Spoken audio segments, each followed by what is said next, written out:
આજ તો મેં જીનુને કીધું તારો થેલો ફાટી ગયો છે, મારું પર્સ લઈને જાતી રે. મને સોખી ના પાડી, નહીં મમ્મી મારે એવું નથી કરવું.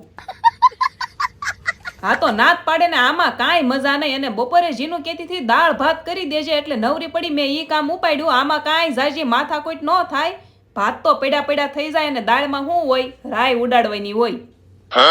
દાળ ભાત રેડી કર્યા તો જીનું કે મમ્મી તું એકલી ખા, મારે નથી ખાવા.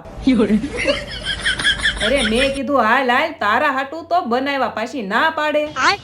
ખાઈને પછી હુઈ ગયા. જાગીને પાછા મેં ચોખા પકડ્યા, ભાત વઘારવાના છે. નહીં, આ ગીત વગાડવાનું બાકી રહી ગયું હતું.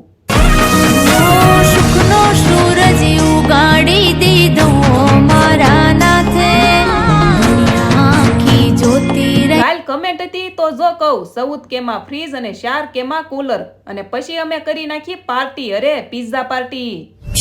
પિઝા ઘરે બનાવીને ખાવાની મજા આવે. આ જલ્દી બની જાય છે.